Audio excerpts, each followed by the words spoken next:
Irmãos, abramos as nossas Bíblias em Marcos, capítulo 1. Marcos, capítulo 1, a partir do verso 29. Eu quero falar sobre o caminho ministerial de Jesus, a partir logo dos primeiros momentos e encontros de Jesus no seu ministério. Nós vamos perceber que há uma certa repetição nesse caminho da misericórdia, do amor e da justiça que Jesus tem por nós. Diz assim a palavra do Senhor, Marcos, capítulo 1, a partir do verso 29. E saindo eles da sinagoga, foram com Tiago e João, diretamente para a casa de Simão e André. A sogra de Simão achava-se acamada com febre, e logo lhe falaram a respeito dela. Então, aproximando-se, tomou-a pela mão, e a febre a deixou, passando ela a servi-los. À tarde, ao cair do sol, trouxeram a Jesus todos os enfermos e endemoniados. Toda a cidade estava reunida à porta, e ele curou muitos doentes de toda sorte de enfermidades. Também expeliu muitos demônios, não lhes permitindo que falassem, porque sabiam quem ele era. Tendo se levantado alta madrugada, saiu. Foi para um lugar deserto e ali orava. Procuravam diligentemente Simão e os que com ele estavam. Tendo-o encontrado, lhe disseram: todos te buscam. Jesus, porém, lhes disse: vamos a outros lugares, às povoações vizinhas, a fim de que eu pregue também ali, pois para isso é que eu vim. Então, foi por toda a Galileia, pregando nas sinagogas deles, e expelindo os demônios. Pai do céu, nós te pedimos que, em nome de Jesus, o Senhor fale conosco, nos dê o entendimento, Pai, da tua palavra. É a nossa oração, Senhor, em nome de Jesus. Amém. Irmãos, o relato de Marcos sobre o ministério de Cristo, a maior parte do Evangelho de Marcos, ele é conciso e tem um ritmo bastante acelerado. Ele vai saltando, né? E mostra de uma forma bastante peculiar a vida e o ministério do nosso Senhor Jesus Cristo. Mesmo sendo conciso e acelerado, Marcos revela como deve ter sido para Jesus a sua vida diariamente. Ele vai mostrando num dia inteiro, como nós temos aqui, o que Jesus fez, o seu ministério, a sua constante demanda de pessoas procurando ele, o seu ministério de cura.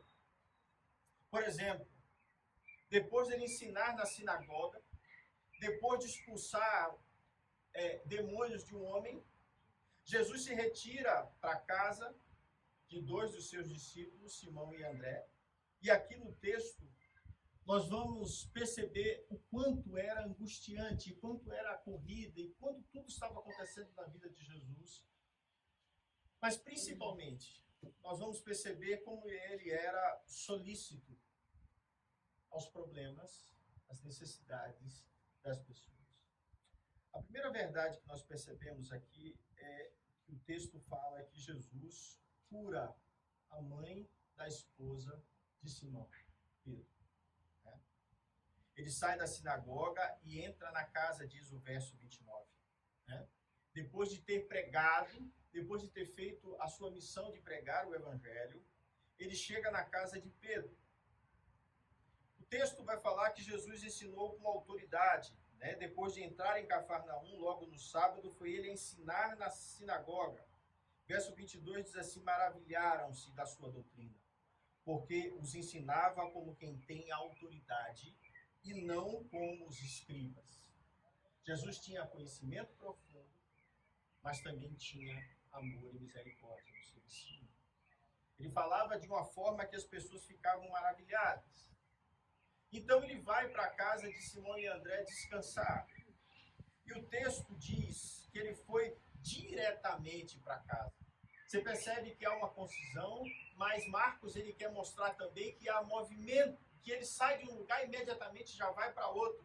E o texto diz que quando ele chega lá, a sogra de Pedro, ela está com febre. O texto diz muito claro, ela está acamada com febre, e logo lhe falaram a respeito dela. Olha, Jesus, nós chegamos agora, eu sei que você acabou de chegar, mas nós temos uma pessoa enferma. E o texto diz assim, então, aproximando-se, tomou-a pela mão e a febre a deixou, passando a servir-nos. O texto mostra algumas observações que eu quero que vocês percebam. A primeira é a compaixão do nosso Senhor Jesus Cristo. Seja na sinagoga lotada, quando ele liberta aquele homem endemoniado nos versos anteriores, endemoniado de Cafarnaum, seja numa casa tranquila, Jesus está sempre disposto a curar. Jesus está sempre disposto a cuidar de nós. Jesus está sempre disposto a ouvir as nossas necessidades. Você sabe o que é mais belo? É que o toque da mão de Jesus sugere perdão. Jesus não disse, Jesus tomou-a pela mão. O toque de Jesus liberta aquela mulher da sua enfermidade. Isso também sugere uma espécie de simpatia, né? De você olhar o outro e tocá-lo com gentileza, com amor. E o seu toque sublime cura a sogra de Pedro. Eu preciso falar uma coisa aqui rapidamente, né? Fazer um parêntese. O texto diz que Pedro tem sogra, portanto ele era casado. Né? A gente precisa entender isso. Né? Sua esposa, mais tarde, ela vai se juntar a Pedro nas viagens, é o que o apóstolo Paulo fala em 1 Coríntios 9, a partir do verso 5, ele diz, olha, os outros têm esposas, irmãs que os acompanham, né? Inclusive Cefas, ele diz o nome de Pedro. Pedro tem esposa que o acompanha. Então, a gente precisa entender o seguinte, há uma tradição no catolicismo de haver a necessidade de que o homem não se case. Então o texto é claro em mostrar que Pedro tem uma sogra, mostra que a ideia de um sacerdócio celibatário era estranha aos apóstolos. E isso é importante dizer, né? O homem de Deus, ele precisa de uma esposa, ele precisa de completude. A palavra mostra isso claramente. Jesus, eu acho interessante que as pessoas falam assim, se casamento fosse bom, Jesus teria casado, né? Só que isso é uma inocência dizer isso, porque não entenderam ainda toda a linguagem bíblica. Jesus não é casado, ele é noivo. Ele vai casar no dia que ele buscar a sua igreja. A noiva de Jesus é a igreja. E Jesus vai casar numa grande festa nos ares. Então tem uma linguagem bíblica, Jesus vai casar sim. Até ele vai casar. Tá certo? Então desconstruir essa ideia de que o celibato sacerdotal é necessário. Isso é estranho às Escrituras. Certo? Eu não posso deixar isso passar em branco sem dizer isso, mostrando que Pedro tinha uma sogra. Fecha a parede. Observe que a resposta do adorador, quando é tocado por Cristo, é sempre uma resposta de serviço.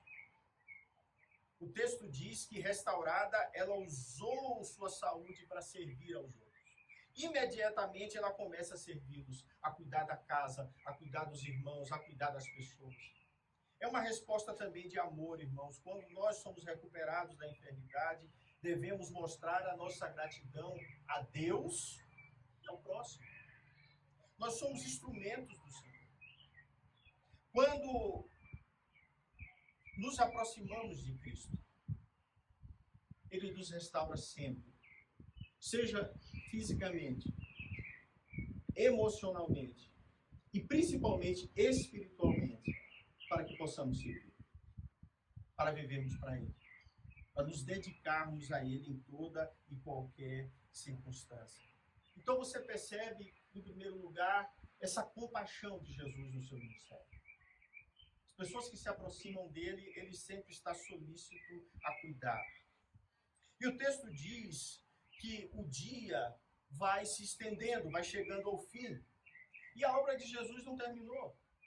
Há uma correria constante na vida do Senhor Jesus. O texto vai dizer o seguinte, a partir do verso 32, que ele cura muitas pessoas após o pôr do sol. O texto é claro, diz assim: à tarde, ao cair do sol, ao findar do dia, trouxeram a Jesus todos os enfermos e endemoniados.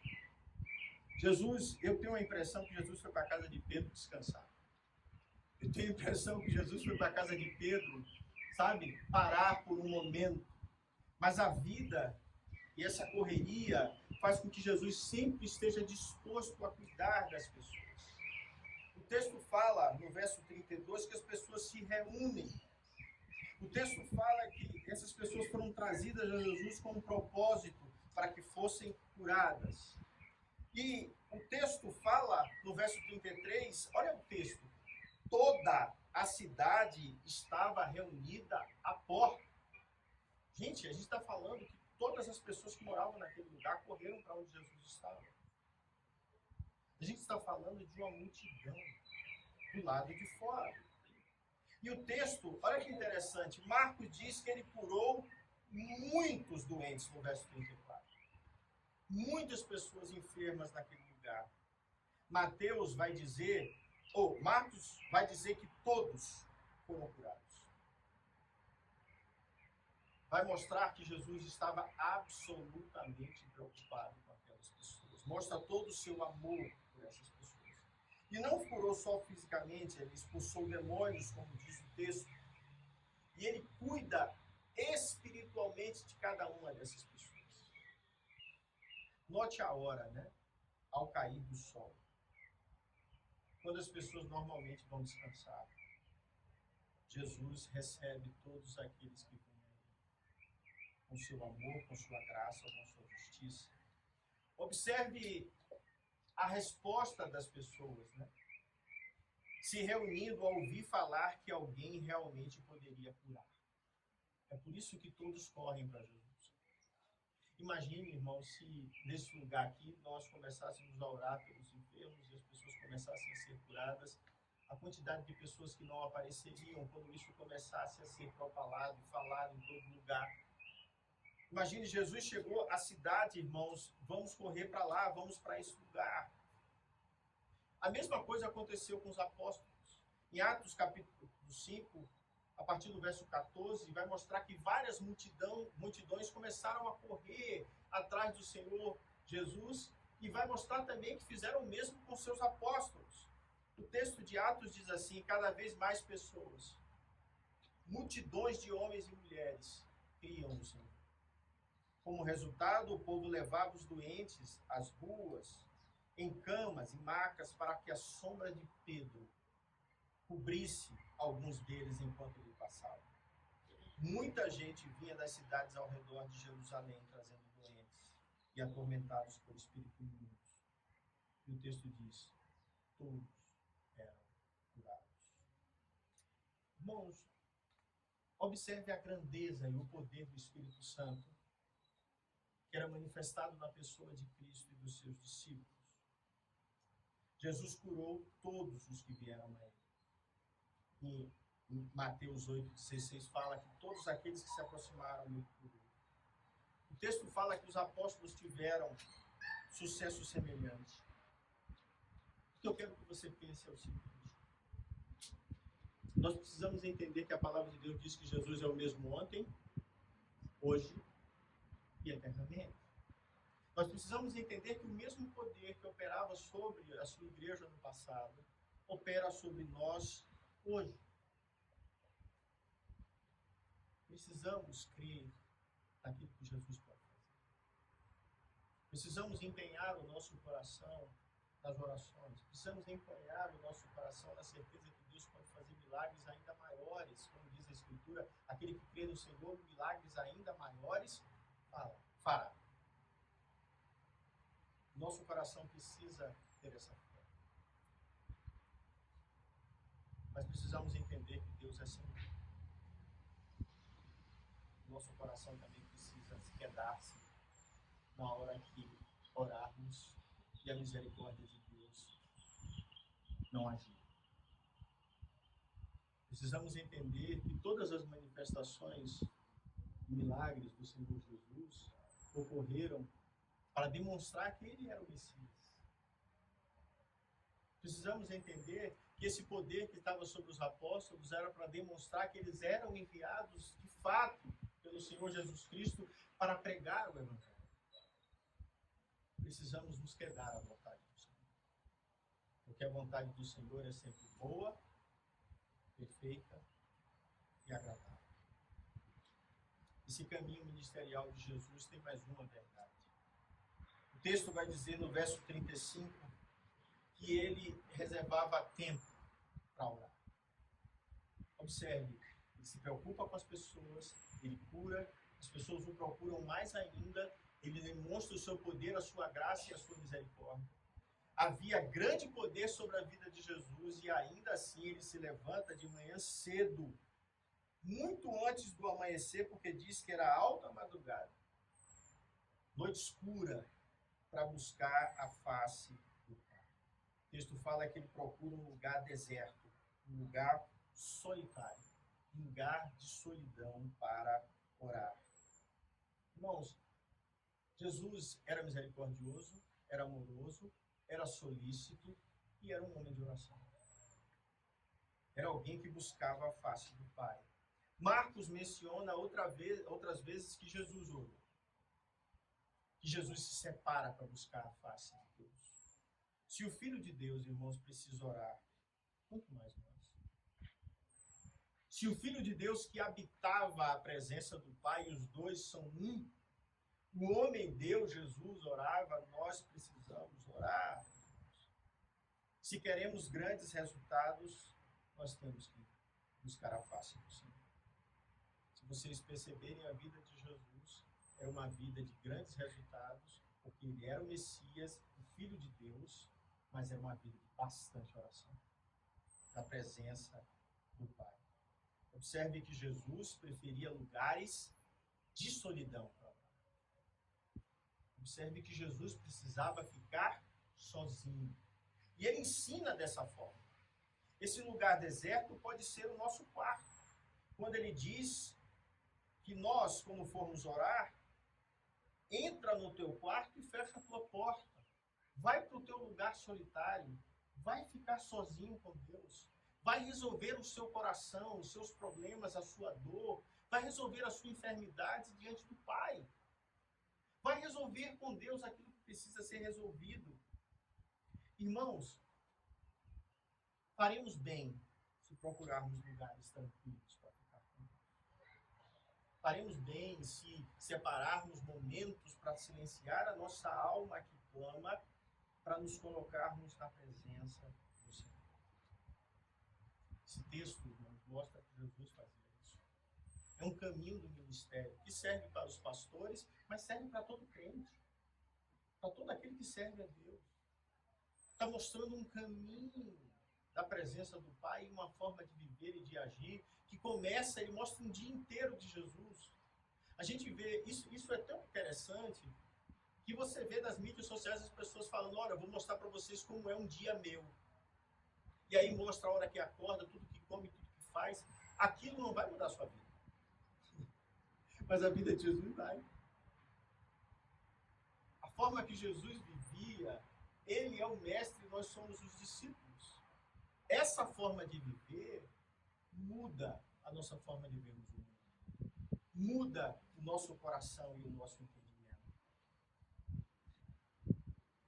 O caminho ministerial de Jesus, por fim, demonstra que Jesus permaneceu fiel ao seu propósito. Desde o início. Ele cura a sogra de Pedro, ele sai a curar as pessoas que estão à sua porta, e ele, quando se separa, lembra que eu falei? Parecia que ele realmente queria ficar sozinho na casa de Pedro. Parecia que ele foi para lá para descansar. E depois de ter curado todo mundo, Jesus disse assim, não tem jeito, eu vou ter que procurar um lugar tranquilo. E ele vai para esse lugar deserto, irmãos. Mas nós precisamos de Jesus. O texto diz que Pedro sai com todos aqueles que estavam com ele para procurá-lo, para ir atrás dele. Porque é somente ele que tem resposta de salvação, resposta de cura, resposta de milagre e resposta de transformação para nossas vidas. Então o texto diz que os discípulos o procuram, encontrando-o, Dizem assim: Jesus, está todo mundo te procurando. Todos estão atrás de vocês. E olha o texto, irmãos. Procuram diligentemente Simão e os que estavam com ele. Tendo-o encontrado, disseram: todos te buscam. Jesus, porém, lhes disse: vamos a outros lugares. Eu fico perguntando o seguinte: por que Jesus não continuou naquele lugar se ainda tinha gente procurando? Eu vou responder para vocês. Porque o texto diz que todos foram curados. Todos receberam o evangelho. Porque ele já tinha pregado a todos e era necessário que ele fosse para outro lugar. Era necessário que outras pessoas conhecessem a Cristo. É por isso que ele diz: é para isso que eu vim, para pregar o evangelho. Veja o texto. Vamos a outros lugares, as povoações vizinhas, a fim de que eu pregue também ali. Para isso é que eu vim. Jesus não se afasta do seu ministério da pregação, irmãos. E o texto diz que ele pregou por toda a Galileia. O texto diz que ele ensinou nas sinagogas e que ele expulsou demônios, que ele expandiu o reino dos céus. Eu quero encerrar dizendo o seguinte: o propósito de Jesus era pregar também, que era o principal, para proclamar o vindouro reino de Deus. O verso 14, volte a página comigo, versos 14 e 15 diz assim, no capítulo 1 de Marcos: depois de João ter sido preso, foi Jesus para a Galileia pregando o evangelho de Deus, dizendo: o tempo está cumprido e o reino de Deus está próximo.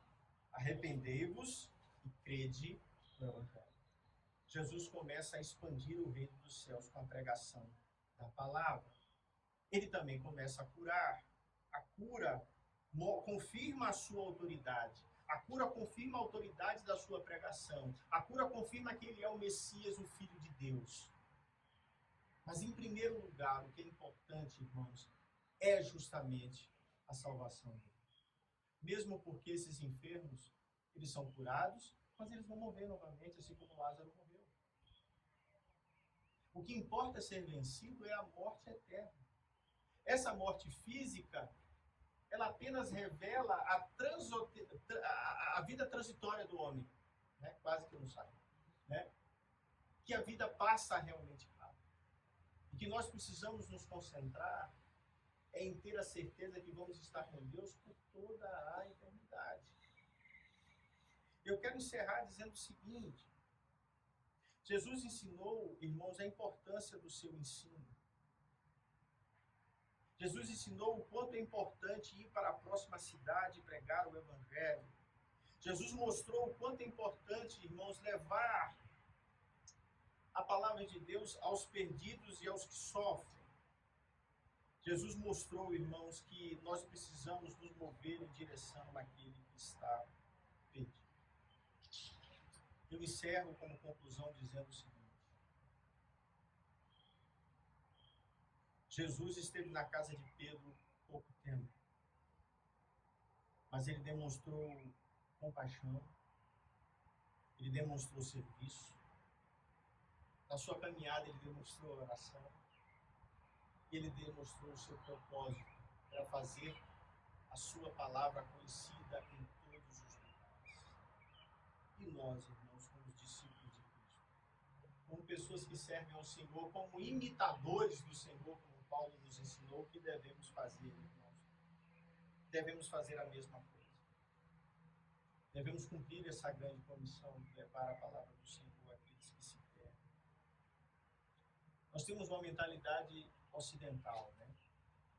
Nós achamos que precisamos da instrumentalidade do mundo, né? Nós estamos aqui, temos um lugar lindíssimo para pregar o evangelho, e ficamos pensando, nós precisamos de uma placa. Nós precisamos ir, né, para um ponto de ônibus. Nós precisamos... E aí vamos criando formas na nossa mente em que há uma instrumentalidade externa que faz isso. Eu quero dizer para os irmãos que nós não precisamos de nada disso. Porque na história houve igrejas que se encontravam em cavernas.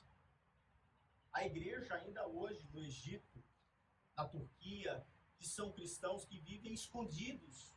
E a única forma de você achar aquele lugar é alguém te levar. O que nós precisamos, enquanto crentes, irmãos, é trazer as pessoas ao nosso jardim. Convidar o vizinho, o amigo de trabalho, alguém, e ter no nosso coração sempre a certeza que precisamos trazer alguém a esse lugar. E deixar a própria palavra se manifestar nos corações. Aqui é a nossa casa. Assim como de boca a boca, aqui no verso, diz que toda a cidade se reuniu, no verso 33, de boca a boca nós podemos fazer a mesma coisa. O que importa é nós não nos acomodarmos. Nós temos a certeza de que aqui, como juntos, né? Toda vez que nós celebramos a Santa Ceia aqui, toda vez que nós nos reunimos aqui, eu lembro de Jesus com seus discípulos sentados naquela casa, fazendo a sua Santa Ceia. Era sempre ele e 12. Sempre aquele grupo em que nós somos ensinados, em que somos formados, em que somos talhados. E é esse o nosso chamado, irmãos. Precisamos convidar pessoas boca a boca para fazer esse trabalho. Olhando para Jesus, irmãos, eu sinto uma alegria profunda e tenho o desejo que cada um de nós nos coloquemos nesse lugar e sejamos imitadores do Senhor Jesus. Vamos orar? Pai do céu, nós te damos graças, ó Pai, pela sua palavra. Pedimos que o Senhor, em sua misericórdia, Deus, nos alcance. Ó Deus, nos dá um coração grato ao Senhor. Ainda que a tua vontade seja diferente da nossa, mas nós te pedimos que a nossa vida, tudo aquilo que somos, se harmonize com o Senhor. O teu amor, a tua graça, a tua unção e a tua palavra esteja sempre nos nossos lábios. Onde quer que estejamos. Derrama graça, Senhor, sobre a tua igreja. Levanta aqueles que são teus, Senhor. Restaura aqueles que precisam de restauração. Eu faço uma oração especial por aqueles que estão enfermos. Ó Deus, queremos ver a tua glória. Queremos ver o teu amor. Ó Deus, nós oramos pela Fernanda, nós oramos pela Lídice, nós oramos por todos aqueles que precisam, Senhor, do teu toque, uma sobra de vida. Obrigado, Senhor, por ver que o Senhor está sempre solícito aos nossos corações e às nossas necessidades. Ser conosco, Pai. Nós oramos a Ti em nome de Jesus. Amém. Receber a bênção, queridos, e a paz, e a graça do nosso Senhor e Salvador. O amor insondável de Deus, nosso eterno Pai, e as benditas consolações do Espírito Santo sejam sobre vós, irmãos, aqui no Lago Norte, sobre a Igreja de Cristo, espalhada sobre toda a terra, agora e para todos sempre. Deus te abençoe e te dê uma excelente semana.